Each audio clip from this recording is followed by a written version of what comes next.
Selain menebarkan cinta damai untuk semesta adalah kemudian punya tekad membangun peradaban yang mulia. Membangun peradaban yang mulia, tapi untuk apa? Untuk kebahagiaan dan untuk kesuksesan bersama. Kata bersama ini rahmatan lil alamin, Mas Rifki. Jadi ditegaskan betul oleh Gus Yahya, Ketua PBNU sekarang, bahwa NU itu bukan untuk warga NU saja, tapi untuk negara, untuk bangsa, bahkan untuk semesta. Buat saudara-saudaraku, Jamiah Nahdlatul Ulama, organisasi Nahdlatul Ulama, perkumpulan para ulama dan para pengikutnya, saya ingin menyampaikan atas nama pribadi sekaligus mewakili Tauhid Cinta Channel, selamat ulang tahun ke 1 abad Nahdlatul Ulama. Mudah-mudahan betul-betul umur 100 tahun itu ini bisa merawat jagat sekaligus membangun peradaban. Teruslah berkontribusi, berkhidmat untuk umat Islam, untuk Nahdlatul Ulama, untuk umat Islam, untuk bangsa Indonesia sekaligus untuk semesta. Teruslah menjaga akidah Ahlussunnah wal Jamaah. Teruslah kemudian kita mengikuti sunnah Rasulullah. Yang paling menarik, ayo kita rawat agama kita rawat bangsa kita dan negara kita. Mari kita terus menebar kasih sayang. Dan yang paling utama, NU saya kira 100 tahun umur yang dewasa. Mudah-mudahan NU bisa menemukan atau menumbuhkan peradaban-peradaban baru yang mulia demi rahmatan lil alamin, ya, demi kesejahteraan, kebahagiaan, dan saya kira perdamaian tidak hanya untuk bangsa kita, tapi untuk global, ya, untuk semesta, sehingga kita bisa hidup di jagat ini dengan saling menyayangi, dengan saling toleransi, dengan saling kemudian menghormati dan memuliakan. Selamat 1 abad NU, semoga berkhidmat terus untuk umat dan untuk semesta.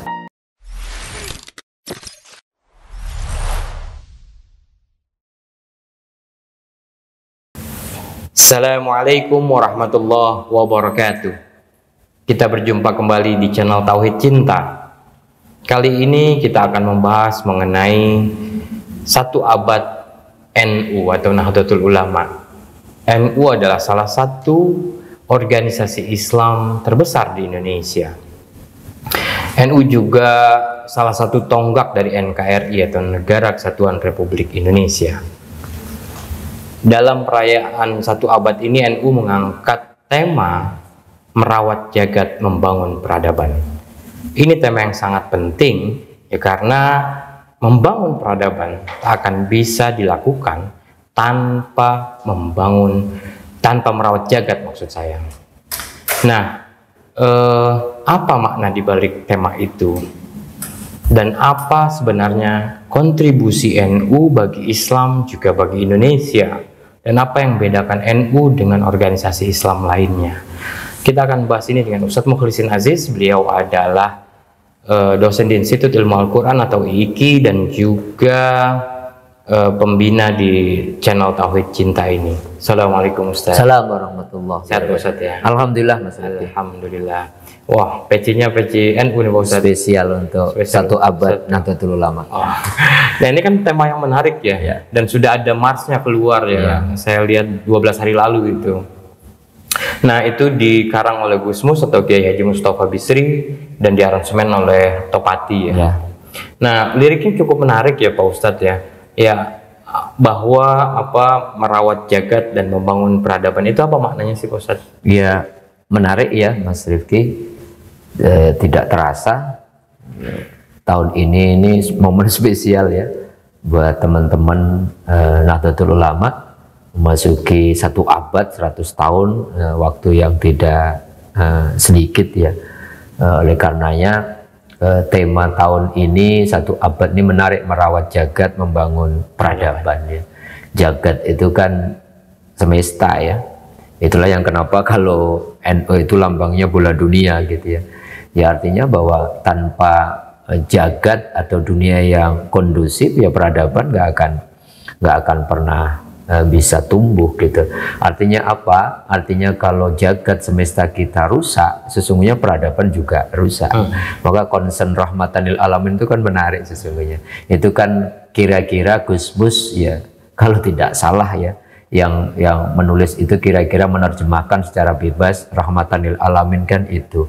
Bagaimana kemudian semesta itu kita jadikan tempat untuk di dalamnya khalifatullah kita gitu ya, wakil kita sebagai wakil Allah di muka bumi untuk mensejahterakan ya, membangun peradaban itu kemudian bisa dilakukan, dan untuk itu tempatnya harus kondusif dulu gitu, alamnya nggak boleh dirusak gitu ya, sehingga kemudian kalau jagatnya dirawat peradaban akan muncul, dan itulah kemudian menjadi tema besar, dan saya kira ini cita-cita besar ya Nahdlatul Ulama sejak lahirnya. Ya seperti juga dikatakan oleh Ketua PBNU, ya Gus Yahya Stakuf gitu, bahwa ya tema ini mencakup dua dimensi lah kira-kira. Yang pertama adalah jagat atau bumi ini seperti juga di lambang NU gitu ya. Dan yang kedua adalah dimensi tatanan kehidupannya, asakofahnya ya, peradabannya. Ya, peradabannya. Nah, dua inilah yang menjadi concern dalam tema satu abad ini gitu. Nah, jadi ya memang membangun peradaban tak mungkin dilakukan tanpa merawat jagat itu ya Pak Ustadz. Nah, dari lirik yang ditulis sama Gus Mus itu Pak Ustadz, apa yang menarik yang Pak Ustadz bisa Yang menarik pertama, lirik ini diawali dengan kalimat subhanallah Allahu akbar. Artinya apa ya? Artinya kita diajak oleh Gus Mus untuk muhasabah perjalanan NU ini tidak mungkin terjadi kecuali tangan Allah kemudian membersamailah organisasi Jam'iyah Nahdlatul Ulama ini, sehingga kemudian kebesaran NU tidak boleh diklaim sebagai kebesaran pengurusnya, tetapi Allahu Akbar itu campur tangan Allah. Yang kedua ada khidmah di situ. Jadi fokus NU itu sejak awal Mbah Hasyim Asy'ari itu berkhidmat itu melayani. Bagaimana khairun nas anfa'um linnas gitu ya, sebaik-baik kita ini sebagai manusia punya kontribusi apa dalam kehidupan kita, termasuk ketika Mbah Hasyim membangun Nahdlatul Ulama dengan Mbah Wahab Hasbullah, itu kan motifnya bukan sekedar motif agama Mas. Motif agamanya kan ketika di Arab Saudi peralih dari kehidupan yang aswaja kemudian berhidupan yang agak wahabi, ketika sekarang penguasanya kemudian berkolaborasi dengan Muhammad bin Abdul Wahab, segera kan pulang kan Mbah Hasyim untuk menjaga merawat Ahlussunnah. Tapi ada motif juga, motif politik. Motif politiknya apa waktu itu? Ya bagaimana NU punya kontribusi di dalam merebut kemerdekaan waktu itu. Maka kemudian motif politik ini juga luar biasa kuat. Dan motif kebangsaan gitu ya, NU itu hanya bagian kecil dari Nusantara waktu itu, sehingga NU itu betul tadi Mas Rifki lahir itu dan membersamai lahirnya negara kita. Maka tidak akan pernah kita bisa melupakan jasa NU ya, di luar selain jasa-jasa para pahlawan, kelompok-kelompok lain gitu ya. Ketika BPUPKI, Mbah Wahid Hasyim, anaknya Mbah Hasyim Asy'ari, ayahnya Gus Dur juga menjadi panitia BPUPKI. Ketika kemudian Inggris mau dengan Belanda mau merebut kita lagi kemerdekaan, ada peristiwa 10 November itu gitu ya, Mbah Hasyim menelurkan revolusi jihad 22 Oktober 1945 yang kita kenal dengan Hari Santri gitu. Bahkan sebelum kemerdekaan gitu, NU sudah mengatakan bahwa mencintai negara bagian dari mencintai agama, hubbul watan minal iman. Tahun 1983 misalkan khidmat NU jelas di dalam musyawarah ulama, kemudian jelas Pancasila adalah satu-satunya asas. Ketika orang waktu itu masih berdebat apakah asas Pancasila kita bisa terima atau enggak, 1983 di Situbondo NU paling awal mengatakan bahwa asas tunggal Pancasila itu diterima dengan legowo tanpa harus kemudian kita kehilangan jadi diri keislaman kita. Jadi khidmat ini saya kira menjadi penting ya, bahwa 100 tahun ini 100 kontribusi khidmat NU untuk bukan hanya warga NU tapi untuk semesta. Yang ketiga yang menarik dalam lirik itu, dengan tekad yang kuat, dengan istiqomah, pertama menjaga akidah, menjaga akidah dan sunnah Rasul. Akidahnya jelas kan, kalau kita baca ADERT Nahdlatul Ulama itu tujuannya menjaga keberlangsungan akidah Ahlussunnah wal Jamaah gitu. Artinya apa? Tidak boleh sekedar Ahlussunnah tapi wal Jamaah. Jamaah itu kan kebersamaan ya. Di situ nilai-nilai Ahlus Sunnah itu kan terkenal ya, nilai-nilai tawazunnya terkenal ya, bagaimana orang keseimbangan, nilai-nilai tasamuhnya, toleransi, nilai-nilai kemudian tawazun, tawasud, kemudian tasamuh ya. Jadi moderasi beragama itu kan ciri khas akidah Ahlus Sunnah wal Jamaah. Tetapi kemudian juga menjaga akidah sekaligus sunnah Nabi. Yang menarik Mas Rifki, di dalam lirik itu yang ditulis oleh Mbah Gusmus Kiai Haji Mustafa Bisri adalah menjaga agama, nusa dan bangsa. Nah ini, jadi di dalam Islam, antara Islam dan agama dan negara itu sudah selesai. Antara nasionalisme, kemudian antara keberagaman sudah blend lah ya. Bahwa kemudian mencintai negara bagian dari mencintai agama kita, hubbul watan minal iman, bahkan keimanan kita juga indikatornya apakah kita mencintai negara kita atau tidak. Kalau negara-negara lain mungkin di Timur Tengah antara nasionalisme sama keagamaan masih belum selesai, sering bertempur gara-gara itu. Di Indonesia sudah selesai, jaga agama tapi jaga nusa, tapi juga jaga bangsa ya. Kalau Cak Nur nyebutnya keislaman dan keindonesiaan itu sudah selesai. Tapi tidak hanya itu, tetapi yang selanjutnya yang keempat adalah bagaimana NU itu punya khidmah dalam concern menebar kasih sayang. Menebar kasih sayang untuk semesta, rahmatan lil alamin itu. Maka NU itu menawarkan Islam moderat, yang santun, yang teduh, yang ramah gitu. Saya kira itu menjadi ciri khas dari NU ya. Walaupun kita tidak boleh menafikan ya peran organisasi Islam yang lain yang juga menebarkan cinta damai. Tetapi yang terakhir di akhir Mars itu, selain menebarkan cinta damai untuk semesta, adalah kemudian punya tekad membangun peradaban yang mulia. Membangun peradaban yang mulia, tapi untuk apa? Untuk kebahagiaan dan untuk kesuksesan bersama. Kata bersama ini rahmatan lil alamin Mas Rifki. Jadi ditegaskan betul oleh Gus Yahya, Ketua PBNU sekarang, bahwa NU itu bukan untuk warga NU saja, tapi untuk negara, untuk bangsa, bahkan untuk semesta. Jadi dari Mars itu saya kira terangkum betul ya bagaimana peran NU selama 1 abad ini dan yang akan terus dilanjutkan untuk periode-periode tahun-tahun berikutnya. Luar biasa ya kontribusi NU bagi NKRI ini ya dan juga bagi semesta ya. Ya artinya bahwa ya telah masuki sahabat ini tentu ada tantangan baru. Persis. Nah itu tema ini mungkin ya karena merawat jagat dan bangun peradaban itu sangat kontekstual dengan permasalahan-permasalahan yang kini tengah berlangsung gitu Pak Ustadz ya. Nah kalau mau dilihat lagi nih Pak Ustadz ya, kalau dilihat kan ya di antara organisasi Islam yang terbesar di Indonesia itu ada NU dan Muhammadiyah. Dan dua-duanya kan sebenarnya satu guru wal jamaah, Ahlus Sunnah. Sewaja gitu. Nah, cuma kenapa berbeda ya? Yang satu misalkan lebih ke tradisionalis, yang kedua lebih ke modernis gitu. Nah, kira-kira apa? Walaupun NU mewakili tradisionalis, Muhammadiyah modernis sudah mulai kabur ya, mulai digugat secara sosiologis ya. Yang menarik Mas Rifki, banyak orang tidak tahu antara Mbah Hasyim Asy'ari yang merupakan salah satu pendiri NU dan Muhammad Darwis yang kita kenal dengan Kiai Haji Ahmad Dahlan itu satu guru. Bahkan satu gurunya itu bukan hanya satu guru, 3 guru.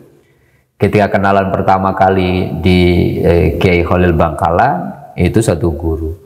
Kemudian ketika berguru ke Semarang, Kiai Soleh Darat juga ketemu lagi. Bahkan Mbah Hasyim itu manggilnya Mas Darwis gitu. Jadi akrab sekali. Dan mereka ternyata ketika ke Arab, berguru ke Syekh Ahmad Khatib Al-Minangkabau, juga ternyata gurunya sama gitu, berguru kepada Syekh Ahmad Khatib Al-Minangkabau. Cuman ketika di Arab itu konsentrasi mereka itu passion mereka berbeda. Mbah Hasyim waktu itu langsung menjadi muhaddis yang luar biasa, makanya beliau mendapatkan gelar Hadratus Syekh itu gara-gara hafalan hadisnya luar biasa. Nah ternyata Kiai Haji Ahmad Dahlan di sana tidak fokus di hadis, tapi fokus kepada pemikiran Islam dan gerakan-gerakan Islam. Maka ketika mereka pulang ke tanah air, mereka punya tempat dakwah yang berbeda. gitu, Ki Ahmad Dahlan, kemudian di Jogja dan kota-kota sekitarnya, karena memang fokusnya di gerakan dan pemikiran, maka terkenal kan Muhammadiyah itu gerakannya pemurnian ajaran Islam gitu ya. Dan kemudian lewat lembaga-lembaga pendidikan, lewat lembaga-lembaga sosial, karena buat Kiai Haji Ahmad Dahlan, umat itu berubah kalau pendidikannya juga maju, umat itu berubah kalau ekonominya juga maju, maka banyak koperasi, banyak sekolah ya, banyak universitas dan sebagainya.